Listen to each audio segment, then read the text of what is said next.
दोस्तों, स्वागत है आपका मेरे YouTube चैनल इंग्लिश बाबू पर। और आज मैं फिर हाजिर हूँ आपके साथ एक नई स्टोरी लेकर।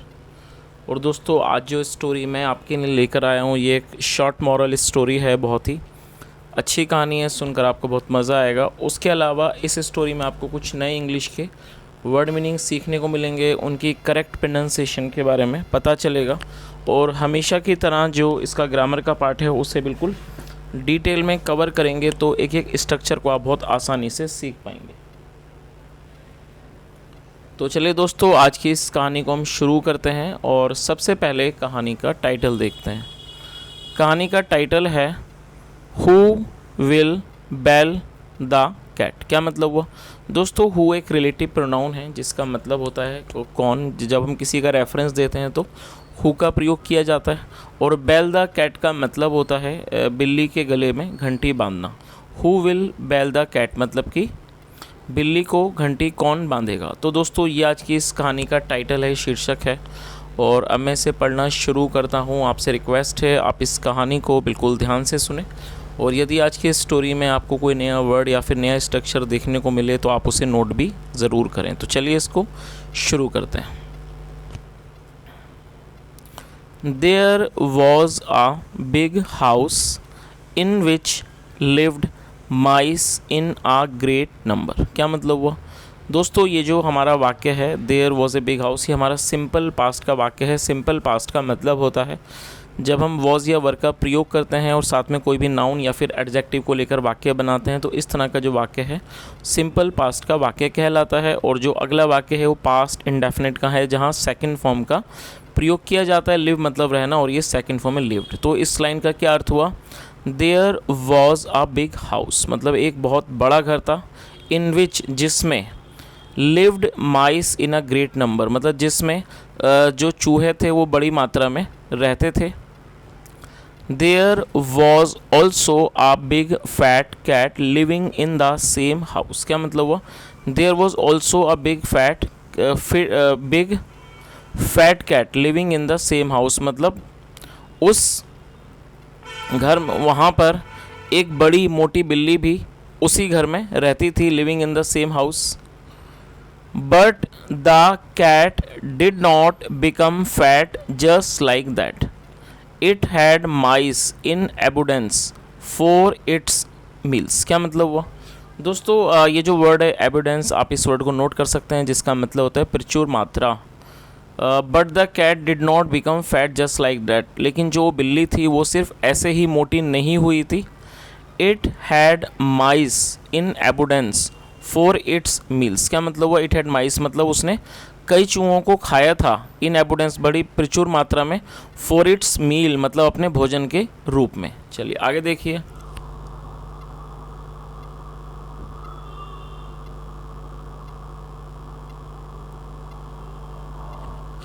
Every day, whenever the cat felt hungry, it would go to some room, hide itself in the dark, and as soon as a rat came out groping for things to eat, the cat would pounce upon the helpless creature and devour it. क्या मतलब हुआ दोस्तों? थोड़ा ये बड़ा लंबा sentence है, इसको थोड़ा थोड़ा करके ट्रांसलेट करते हैं।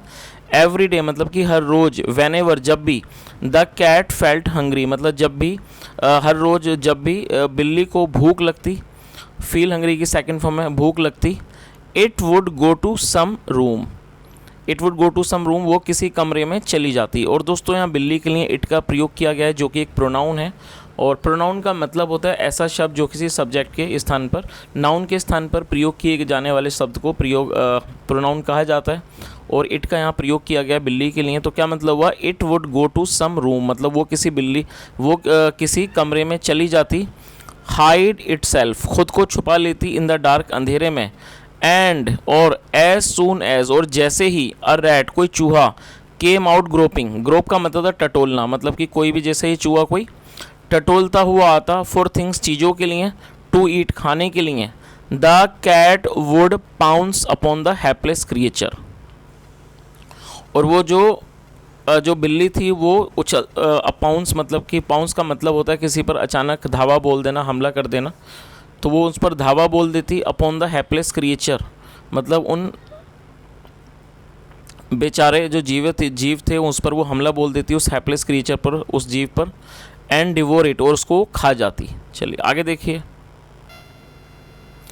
The mice were absolutely defenceless and were alarmed bye their decreasing population at this rate. क्या मतलब हुआ? The mice were absolutely defenceless. और दोस्तों डिफेंसलेस एडजेक्टिव है जिसका मतलब होता है, डिफेंस का मतलब होता है बचाना या बचाव करना, और डिफेंसलेस का मतलब हो गया बचाव रहित। तो क्या मतलब हुआ? The mice were absolutely defenceless, जो चूहे थे वो पूरी तरह से डिफेंसलेस थे, मतलब कि बचाव रहित थे, उनके पास मतलब वो अपना बचाव नहीं कर सकते थे। एंड वर अलार्म्ड, और वो चिंतित थे, अलार्म मतलब चिंतित होना, एंड वर अलार्म्ड वो चिंतित थे, बाय देयर डिक्रीजिंग पॉपुलेशन अपनी घटती हुई आबादी से, एट दिस रेट इस दर पर। तो इस पूरी लाइन का क्या अर्थ हुआ कि जो चूहे थे वो पूरी तरह से डिफेंसलेस थे, मतलब वो बचाव रहित थे, and were alarmed bye their decreasing population at this rate, और वो अपनी इस दर से घटती हुई आबादी पर चिंतित थे। वन डे एक दिन, they called for a meeting, they called for a meeting मतलब एक दिन उन्होंने एक मीटिंग का आयोजन किया, उन्होंने एक मीटिंग रखी, मीटिंग बुलाई।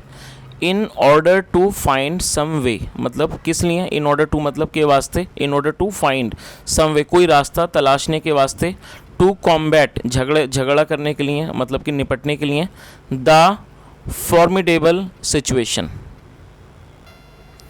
और दोस्तों आप इस वर्ड को नोट कर सकते हैं, फॉर्मिडेबल सिचुएशन का मतलब होता है विकट स्थिति। तो इस पूरी लाइन का क्या अर्थ हुआ कि एक दिन उन्होंने एक मीटिंग को मतलब उन्होंने एक मीटिंग बुलाई, एक बैठक बुलाई, in order to find some way मतलब कोई रास्ता तलाशने के लिए, टू कॉम्बैट निपटने का, द फॉर्मिडेबल सिचुएशन इस विकट स्थिति से निपटने का रास्ता तलाशने के लिए। चलिए आगे देखिए। Every mouse came out with a suggestion, जो हर कोई चूहा जो था वो बाहर आया विद अ सजेशन एक सुझाव के साथ। बट लेकिन अनफॉर्चुनेटली दुर्भाग्य से, none of the suggestions could be found foolproof, लेकिन ऐसा कोई भी सजेशन सुझाव नहीं था। None of the suggestion could be found foolproof मतलब किसी भी सुझाव को एक फुल प्रूफ मतलब कि अच्छा नहीं पाया गया। चलिए आगे देखिए। Suddenly one mouse stood up in its place and set, क्या मतलब वो सडनली मतलब कि अचानक, वन माउस स्टूड अप। और दोस्तों ये स्टैंड की सेकंड फॉर्म है, स्टूड अप मतलब suddenly one mouse stood up, एक इन इट्स प्लेस मतलब अचानक एक जो चूहा था वो अपने स्थान पर खड़ा हुआ, एंड सेट और कहा, लिसन सुनो, I have got a very valuable suggestion. क्या मतलब हुआ? I have got a very valuable suggestion. और दोस्तों ये जो हमारा वाक्य है ये एक पजेसिव वाक्य है। पजेसिव का मतलब होता है जब हम ये दिखाते हैं कि किसी के पास कुछ है, तो इस तरह का जो वाक्य है वो पजेसिव का वाक्य कहलाता है, जहाँ पर हैज़ या हैव का प्रयोग हेल्पिंग वर्ब के रूप में किया जाता है। तो इस पूरी लाइन का क्या अर्थ हुआ? उसने क्या कहा कि सुनो, I have got a very valuable suggestion, सुनो मेरे पास एक बहुत ही वैल्यूएबल मतलब कि मूल्यवान सुझाव है। एंड आई एम श्योर और मैं निश्चिंत हूँ, this will solve the problem. उसने क्या कहा कि मैं निश्चिंत हूँ, this will solve the problem, ये इस समस्या को सुलझा देगा।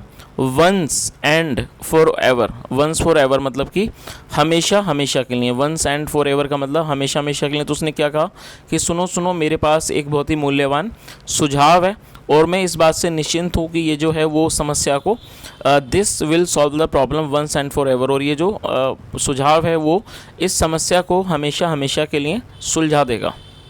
चलिए आगे देखिए।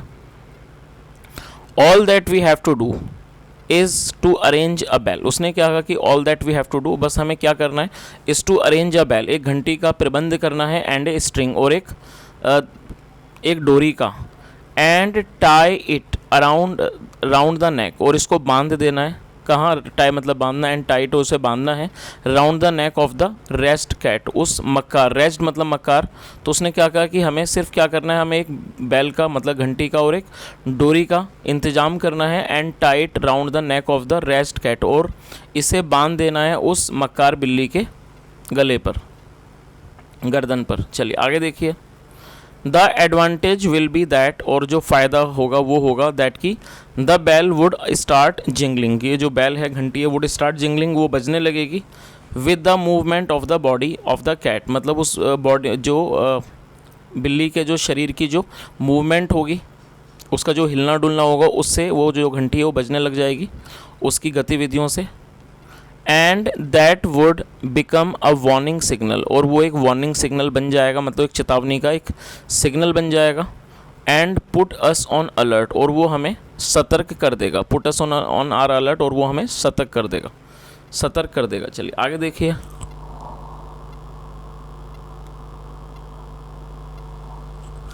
The mice became very happy at this valuable suggestions, क्या मतलब हुआ? और दोस्तों ये भी हमारा पास्ट इंडेफिनिट का ही अफर्मेटिव वाक्य है। बिकम हैप्पी मतलब खुश हो जाना, और ये सेकंड फॉर्म है। The mice became very happy, जो चूहे तो बहुत खुश हो गए एट दिस वैल्यूएबल सजेशन, इस मूल्यवान सुझाव पर। They began dancing and merry making, और वो डांस करने लगे, और ये बिगिन की सेकंड फॉर्म में, बिगिन मतलब शुरू कर दिया। दे बिगिन डांसिंग, वो नाचने लगे, एंड मैरी मेकिंग, और वो आनंद करने लगे, मतलब खुशियाँ मनाने लगे। मैरी मेकिंग मतलब खुशियाँ मनाना। बट सडनली, लेकिन अचानक, an old and experienced mouse stood up, लेकिन एक अचानक एक जो बूढ़ा और जो एक्सपीरियंस्ड मतलब जो अनुभवी चूहा था, स्टूड अप वो खड़ा हुआ, एंड शाउटेड और चिल्लाया, शट अप चुप हो जाओ, यू फूल्स तुम मूर्ख, you are jumping and dancing मतलब आप उछल रहे हो और नाच रहे हो, एज जैसे कि, if you have one a great war, जैसे कि आपने एक बड़े युद्ध को जीत लिया हो। बट लेकिन, टेल मी लेकिन मुझे बताओ, who will bell the cat, who will bell the cat मतलब कि बिल्ली को घंटी कौन बांधेगा। चलिए आगे देखिए।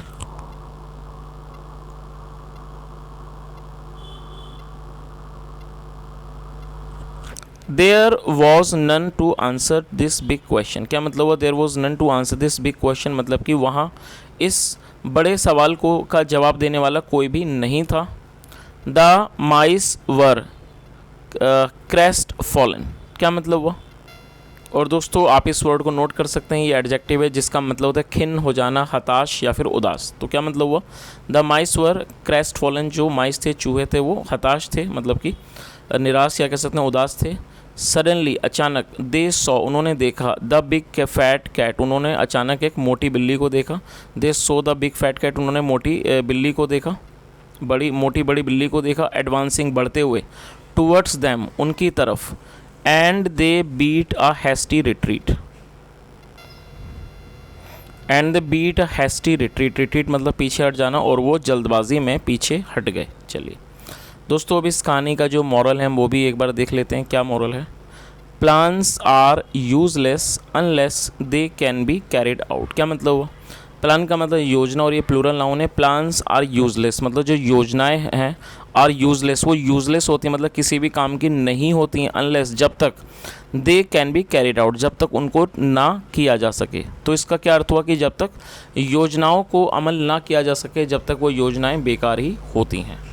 So friends, it was today's story and I hope you really enjoyed the story. Here I tried my level best to make you understand the story, and plus I translated the whole story with all the word meanings.